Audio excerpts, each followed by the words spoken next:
Hello, this is Susan with Susan's Fiber Shop, and today I want to demonstrate how to use the beginning combs that we call the heart combs, the beginning heart combs. Take the covers off, then you have your combs ready to go. And the first one, you want a washed fleece. I like to use washed fleeces so my combs don't all get gummed up by the wax that's on the sheep's wool, the lanolin. So then I just take this Lincoln fleece, pull it apart a little bit, and hook this on so it barely catches. It hangs over on one side, the tip does, and then barely catches on the other side.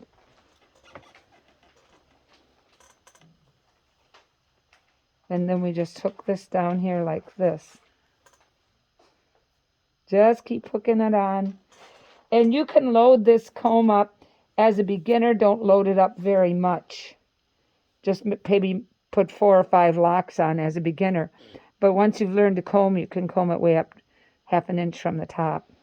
So now here's my grip. And now here's the other one. I'm right-handed, so I hold my moving comb, my working comb, in my right hand and the stationary comb in my left hand.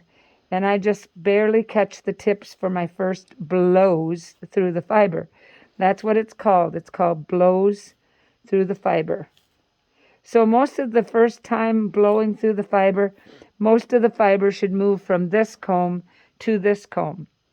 Once it's at this comb and you have them perpendicular, you then comb down so you start putting that nice fluffy stuff on the comb.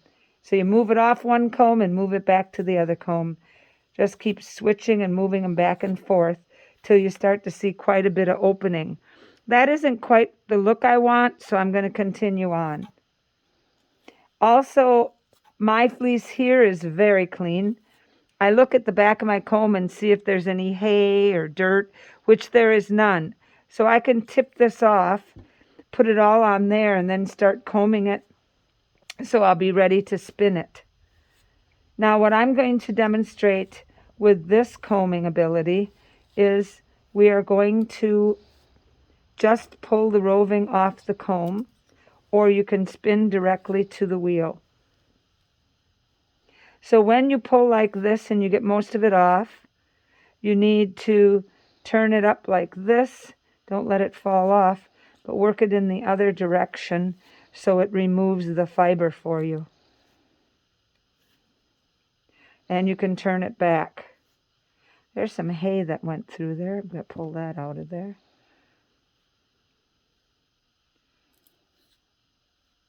And then I bring it back on this comb, because see, it's kind of jammed in there.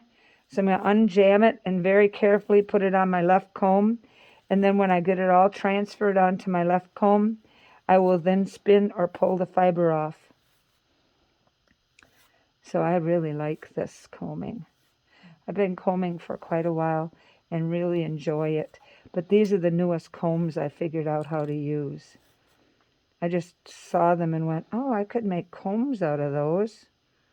So it works out good. So you too can own a pair of the heart combs. Just call Susan's Fiber Shop. There we go. See how nice that looks? Now we can gather this up to a little point. Release it from the base because we've buried it down there, and then start pulling a roving off. Pull straight back for a while till it jams. Then when it jams, we pull to the right. We release it from the base a bit. Pull to the left. Pull straight back.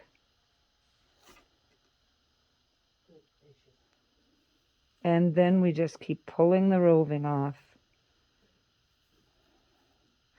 It's jammed on there a little bit. Just have to release it a little bit. Pull right and left. I like to spin off the comb because I get more out. Now I'm seeing a lot of shorter fibers and fibers that have a little hay in it. So I'm just going to leave this for a minute and take this off because there's shorter pieces in there and debris in there. So I'm going to put that in my drum carder. Then I come back to this and I stretch it or attenuate it. There we go. And I turn it into what I call a bagel. Doesn't it look like a bagel? Or a bird's nest. Stretch this out a little bit, turn this, and there's my bird in the middle of the nest. That's why sometimes these are called bird's nest. So then when you want to go to spin it, you pick up the bird, throw it on your hand, give it a little tug, see where it's stuck in there, and then pull it back out to spin it. And you have your sliver to be ready to spin. And that's how you use the beginning heart combs. Hope I can help you out. Thank you.